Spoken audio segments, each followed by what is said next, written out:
বেরাদারান ইসলাম, আপনাদের সামনে সূরা কাহাফের 57 নম্বর আয়াত থেকে আমি পড়ে শুনিয়েছি। প্রথমে এই আয়াতটাকে সামনে করে জরুরি কিছু কথা বলছি। আমাকে কথাটি সামটাতে টাইম লাগবে 1.5 ঘন্টা। তো আমি সাহস করতে পারি না আপনাদের দিকে দেখে, কেন যে জালসা তো এটা একটা আমি করি না। অক্টোবর মাস থেকে শুরু হয়েছে, তো চলেই যাচ্ছে। ভরসা পাই না কেন যে এই যুগে মানুষ রাত্রি 9টার আগে জালসা গাহে আসে না, আর রাত্রি 12টা বেজে গেলে জালসা গাহে রহে না।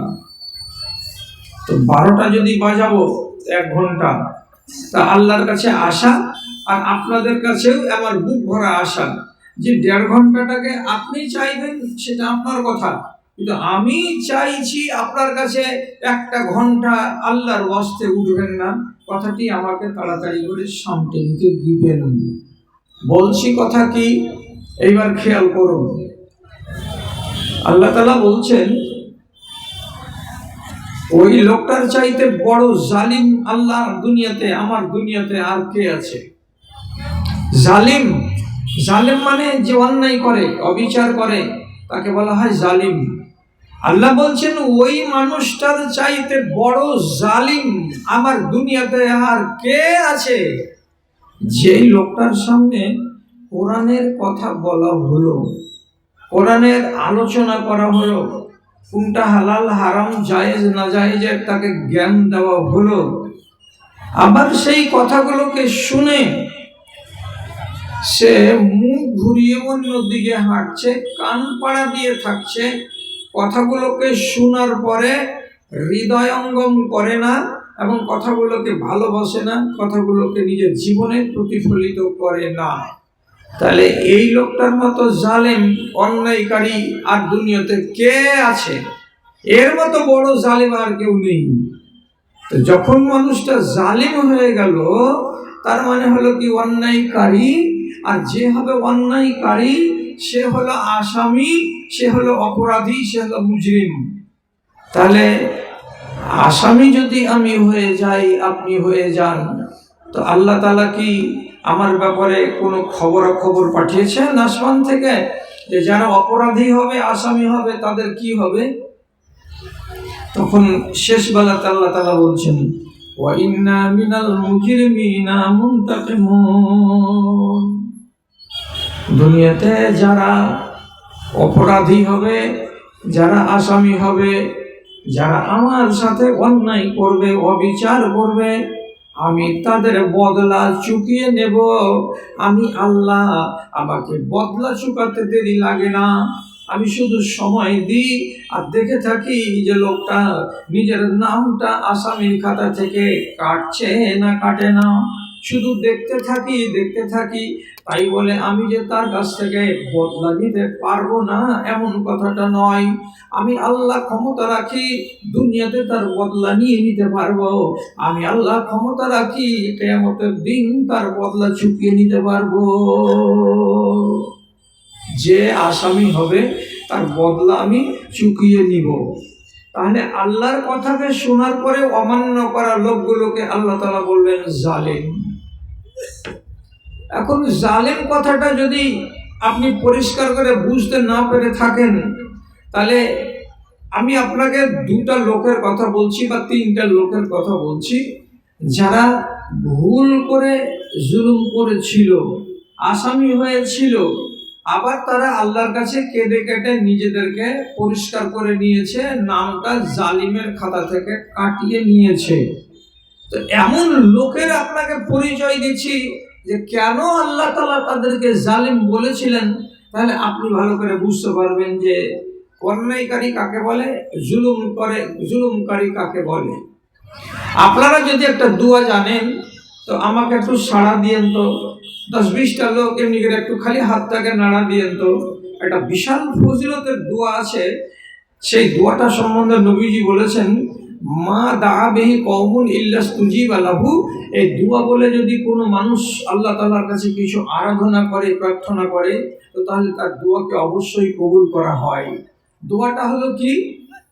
রব্বানা যালামনা আনফুসানা ওয়া ইল্লাম তাগফির লানা ওয়া তারহামনা লানাকুনান্না মিনাল খাসিরিন। খুব ফেমাস দোয়া, অত্যন্ত প্রসিদ্ধ এই দোয়াটা। এই দোয়াটা প্রথমে মুখ থেকে বেরিয়েছিল কার? এটা হযরত আদম আলাইহিস সালামের মুখ থেকে বেরিয়েছিল। তো দোয়াটা যে হযরত আদম আর তার স্ত্রী হাওয়া দুজনে মিলে জুলে বলছে, তো দোয়াটার ভেতরে লক্ষ্য করেন তারা কি বলছে। প্রথমেই বলছে রব্বানা যালামনা আনফুসানা, হে আমাদের মালিক আল্লাহ, আমরা দুজন স্বামী আর স্ত্রী আমাদের নফসের উপরে জুলুম করেছি, আমরা হলাম জালিম। বুঝতে পারছেন? আমরা জুলুম করেছি, এই জন্য আমরা হলাম জালিম, অন্যায়কারী আমরা। তো আপনাকে জিজ্ঞেস করছি, আপনি তো 52টা জুমার খুতবা শুনেছেন সারা বছরে, আর এরকম জালসাগুলো 4 থেকে 6টা শুনেন প্রতি বছর।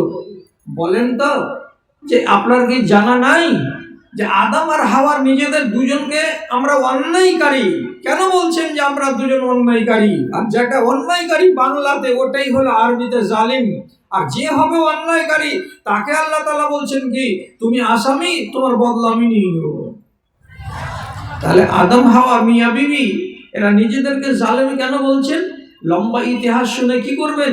শর্টের উপরে শুধু একটাই কথা বলি, আল্লাহ রাব্বুল আলামিন এমনি করে আঙুল দিয়ে দেখিয়ে বলেছিলেন, লা তাকরাবা হাযিহিশ শাজারাতা ফাতাকুনা মিনাজ জালিমিন। আদম আর হাওয়া, এই আমার দুই মাখলুক, আমি তোমাদের রব বলছি, সারা জান্নাতে ঘুরে বেড়াও, কিন্তু এই যে দেখছো গাছটা, এই গাছের কাছে যেও না, ফল খাওয়া দূরের কথা, ফল তো খাবেই না, গাছের তলাতে যাবে না, গাছের নিকটে যাবে না। তো ভাই একটু কথা বলেন তো, আল্লাহ আদেশ করলেন না নিষেধ করলেন? লালগার কাপড়, আল্লাহ তাআলা আদম হাওয়াকে আদেশ করলেন না নিষেধ করলেন? কি বললেন? নিষেধ করলেন না, এই গাছটার তলাতে তুমি যাবে না, আল্লাহ নিষেধ করলেন। এই নিষেধটা আদম আর হাওয়া সামলাতে পারল না।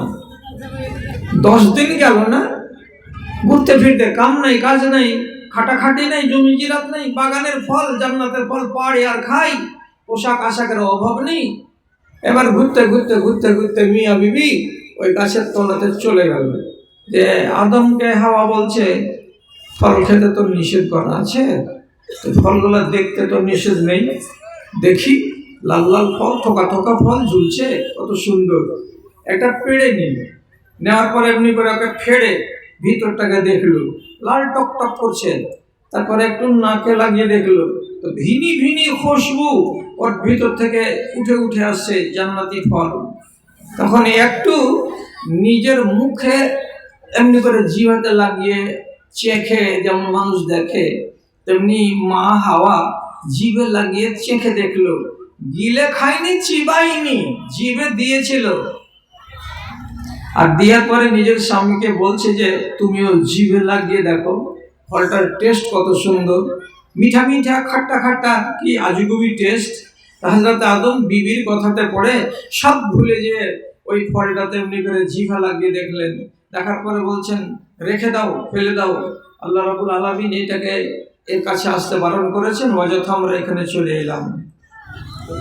আল্লাহ তাআলা সূরা আরাফের ভেতরে বলছেন, যেমনি মিয়া আর বিবি দুইজন ফলটাকে ফাটিয়ে জিভে এমনি করে লাগিয়ে টেস্ট করে দেখা, সাথে সাথে তাদের দুইজনের গা থেকে জান্নাতি পোশাকগুলো নিমেষের ভেতরে, সেকেন্ডের ভেতরে খসে খসে খসে খসে টুকরা টুকরা হয়ে জমিনে পড়ে গেল। আর 60 গজ হাত লম্বা আদম, আর 60 গজ হাত লম্বা তার স্ত্রী হাওয়া, এদের দুজনের গাটা সম্পূর্ণ উলঙ্গ হয়ে গেল। এইবার বুঝতে পারলো, আদম তাকাচ্ছে হাওয়ার দিকে আর হাওয়া তাকাচ্ছে আদমের দিকে। এমন হ্যাঁ, কাপড়গুলো পড়লো কেন জি? 60 হাত যদি গজ হাত লম্বা একটা মানুষ হয়, তার পাঞ্জাবিতে কয় মিটার কাপড় লাগবে একটু আন্দাজ করেন তো?